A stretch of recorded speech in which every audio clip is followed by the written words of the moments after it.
Muy buenas tardes, amigos y amigas.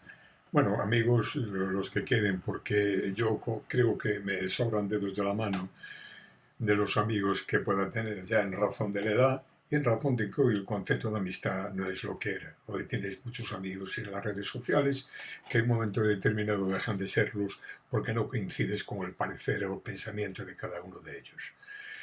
Yo aclaro todo esto porque una vez más repito hasta la saciedad que yo no pertenezco ni perteneceré a ningún partido político ni sindicato.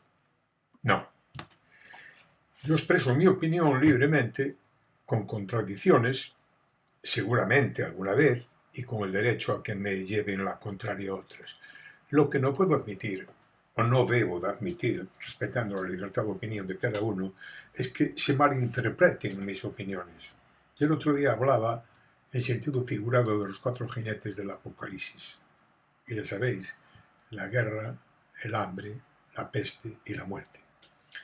Y jugaba que, haciendo una descripción de cada una de esas facetas, le pusieseis el nombre de un político a cada uno de ellos. Bueno, pues uno de estos amigos del Facebook, a quien aprecio, de verdad, porque me parece una buena persona, pues se picó un poquito y mostró la patita.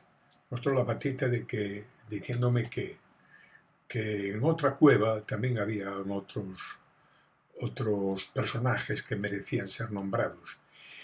Y no se dan cuenta de que también repito a menudo que yo a quien critico es al gobierno de turno, porque es el que puede hacer y deshacer las cosas, procurar un mejor bienestar o peor, acertar o desacertar. Y entonces a quien tienes que criticar y a veces aplaudir, pues es al que tiene la potestad de hacer cosas. Por eso, en modo alguno, este hombre, este amigo, venía a indicarme que también existían, yo no había nombrado a ningún personaje, pero que existían, creo recordar que me decía que existía Fraga, que existía Feijóo, Franco, y no sé qué otros personajes más. Y yo le contesté que sí, que tiene razón. Tiene toda la razón del mundo. A él todavía le faltaban otros. De ese lado, mencionar a toda la Gürtel, mencionar a Rodrigo Rato, que para mí es uno de los fracasos más grandes de la historia de la derecha española. Pero dicho esto, vuelvo a repetir que yo no mencionaba a ninguno de ellos. Jugaba a que vosotras, pues le pusieseis nombre a la descripción que yo hacía de cada uno. Pero ya puestos a hablar, puestos a decir, yo le digo a este amigo y a todos vosotros que se quedó corto en la descripción de los personajes de esa cueva que él llama de un lado. Yo hablo de los dos lados. Se olvidó de Jaume Matas, se olvidó de Francisco Camps, de Pedro Antonio Sánchez, de José Juan Cardona, de Arturo González Panero, todos ellos de la derecha, y todos ellos condenados por corrupción. Yo se lo recuerdo. Para, a renglón seguido, también decirle que existen los seres. Está Antonio Fernández, Carmen Martínez Aguayo, José María Freire, Mercedes Herreras Fogarty, Gabriel Urigaru, José Marco, Javier Olano, y ya no hablaremos de otras corrupciones actuales. No hablamos de las señoritas de compañía, no hablamos del portero de discoteca, no hablemos de la fontanera actual que me produce carcajada. Es que me produce ganas de tomarme la política como me la estoy tomando, o indignado un día o escoñándome de risa al otro, porque el otro día fue patético. Bueno, pues tan claro este amigo que sí, que tiene razón, que la corrupción no conoce de siglas, se filtra, y en cuanto que estás en el poder parece que te corrompe. No es que pareces que te corrompe. ¿Os acordáis de aquel que decía que cuando pisase moqueta no cambiaría? Joder, perdón. Poco tiempo le faltó para salir de un barrio humilde para irse a un gran chalet con escolta, eso sí. Pero bueno, dicho esto, pasemos a otro tema. ¿Qué os parece si hablamos del pinganillo? Yo aclaro una vez más que yo no soy partidario de que la señora Ayuso se hubiese levantado, se hubiese ido. Yo no hubiese actuado así. Pero bueno, está en su derecho, hace su razonamiento de que si en el pasillo hablan español no tiene por qué ponerse un pinganillo para escuchar al que está a su lado que habla tan español como ellos. Pero hay una anécdota muy curiosa. Una anécdota que le pasó a un jugador portugués, que creo que se apellida Hernández o Fernández, creo que es uno de los que el otro día nos dio. Bueno, pues una periodista vasca le fue a preguntar qué opinaba de cierto partido y le preguntaba en euskera. Y él le dijo, yo hablo portugués y entiendo el español, el vasco no. Y dice, si le pongo un traductor, y el otro pues se encogió de hombros y el otro formuló la pregunta en euskera y el otro escuchó el pinganillo y le dice, ¿qué? ¿Se ha enterado ahora? Y dice, pues no, porque el traductor no entiende el vasco. Es decir, son cosas tan de jaja que es que te quedas asombrado. Cuando los precios de la vivienda, cuando la sanidad, la educación, todo lo que significa el bienestar de los españoles está de capa caída, pues nos peleamos, nos gastamos la pasta en decidir que, oye, voy a hablar contigo a través de un pinganillo. Es como el otro que está con el teléfono, con el móvil en la mano y le está diciendo al amigo, oye, tomamos un café cuando estás aquí. En fin, esa es una de las otras cuestiones que quería comentar, porque me produce risa. Y ya en plan serio, pues después de haber nombrado a toda la corrupción que hay en un lado y en otro, ¿por qué no hablamos de la crispación? ¿Por qué no hablamos del señor del ferrocarril? ¿Por qué no hablamos de aquella persona llamada Madina que se presentó a las primarias y salió derrotado? Salió derrotado porque, hago un paréntesis, recuerdo, creo que fue en marzo del 2007, cuando el periódico El País, que no tiene desperdicio o no tiene, como diría yo, sospecha de ser de un lado o de otro, criticaba duramente lo que se hizo detrás de una cortina. Hasta un diputado, creo que se apellidaba de apellido Reyes, diputado por Jaén, a mano escribió una moción de censura ya en aquel momento, que fue cuando el señor de la cortina, el que estaba detrás de la cortina, acompañado de otros tres, tuvo que coger el Peugeot y andar por España adelante recogiendo votos. Votos que guardó uno de los que iba con ellos. Bueno, pero esa es la historia.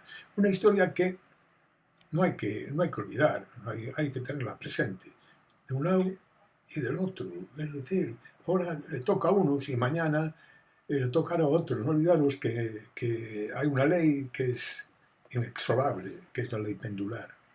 Todo lo que va, vuelve y así sucesivamente. Pero en el tema de Madina, un hombre que ha sufrido en sus propias carnes, en su propia pierna, la amputación de media pierna por una bomba Lapa, que ha estado toda la vida dedicado a la gestión y a la defensa de derechos socialistas, de derechos no sanchistas, sino socialistas, de estos derechos, de estos. Claro que a lo mejor a ti no te interesa, que son 547 páginas que hablan del socialismo español. Pero bueno, cada uno es cada uno e interpreta el momento y el personaje como le viene en gana. Yo interpreto el socialismo en su pureza, no con pactos contra natura, no con pactos con aquellos que tú llevabas el féretro de tu compañero a hombros, ellos te boicoteaban y ahora patas con ellos. Esto no se trata de defender la postura de un partido de ultraderecha. Por cierto, que el personaje que yo hablaba en cuanto a la guerra, si lo leéis el de ayer, ese personaje para mí era un líder de extrema derecha, para que te enteres, querido amigo, para que te enteres. Lo de Madina y lo del fenómeno al antiguo alcalde de Valladolid no tiene desperdicio. Eso es crispar mar, llamarle resentido a un tío que ha dado parte de su vida a defender unos ideales. Eso es callejero, eso es despreciable, eso no tiene nombre. Y ya pasamos a otro tema, si os parece. Pasamos al tema de la corrupción. Bueno, yo estoy perdido. yo os reconozco que estoy perdido, porque resulta que aparece Aldama allí la rueda de prensa, en la presentación, de una señora que fue a sacarse fotografías, porque estaba media hora antes allí y le daba el teléfono a todo Cristo. Todo Cristo que le preguntaba, oye, toma mi teléfono, llámame y hablamos, vale. Seguramente no era para tomar un café. Pero bueno, ni era para otra cosa, cuidado, ¿eh? Pero bueno, uno le preguntaba, el otro lo empujaba. Pero resulta que ambos están condenados. Y entonces están jugando a defenderse ellos mismos. Unos patan con unos y otros patan con otros. Unos tienen un bufete de abogado y otros tienen lo contrario. Entonces tú, espectador, ciudadano, pensionista, jubilado, como yo, con muchos años, pero también con mucha experiencia, te pierdes en el relato. En el relato hay cosas tan evidentes, que no pueden tener más que un significado. Bueno, pues aún así te pierdes. Y llega la confusión total de que mañana, seguramente mañana, el Tribunal Constitucional decidirá sobre la amnistía. Y el señor Conde Pumpido, gallego, además, me callo, no se va a abstener. Sin embargo, exigió la abstención de uno de los miembros del Tribunal Constitucional que había intervenido en el Tribunal Supremo para criticar o opinar sobre la amnistía. Y resulta que Conde Pumpido, su mujer, también actuó y no se abstiene. ¿Por qué no le da la real gana? Ya lo dijo el otro día, creo que fue en Villagarcía. Por encima de él, nadie. Bueno, sí, el que lo nombró, tal vez. Porque ya sabéis que de quién depende la fiscalía, ¿no? Bueno, pues eso. ¿Y qué más queréis que os cuente? Os cuente que muchas gracias por vuestros ánimos, pero no admito insultos, ¿eh? No me refiero a ti, amigo. A otro tipo de insultos que no estoy dispuesto a tolerar. No estoy dispuesto a tolerar, pues ¿sabes por qué? Lo tolero, porque me entra por aquí y me sale por allá, pero no lo tolero porque yo contesto a todo.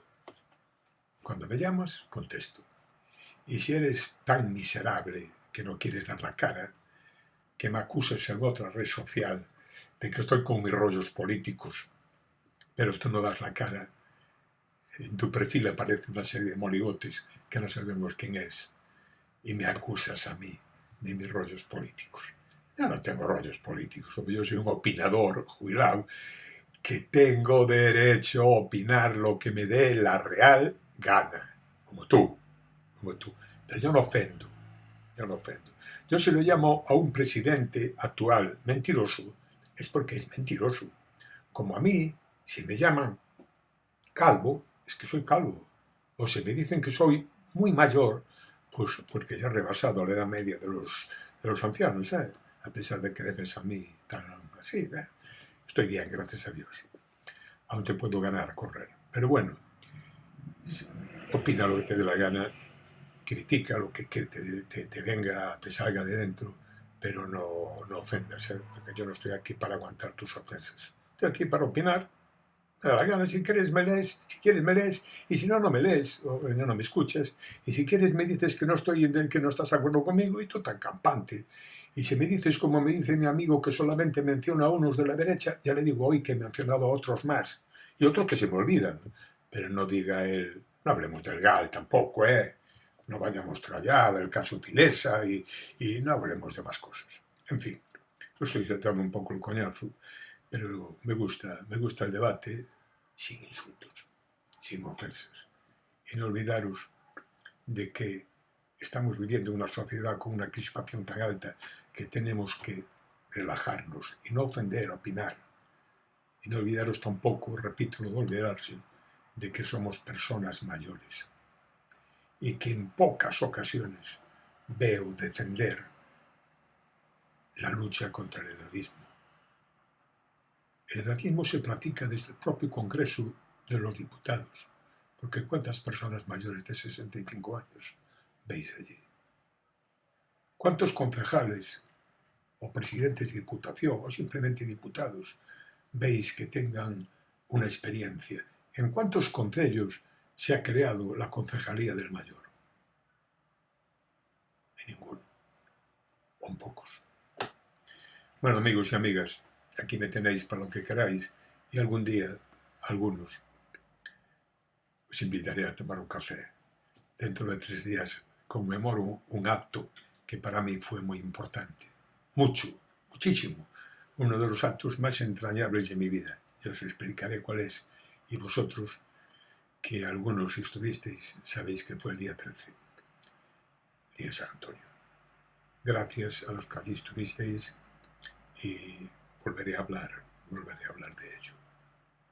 Buenas tardes, felices sueños. Y a ti que me has poco olvidado, pues a pesar de todo también te saludo.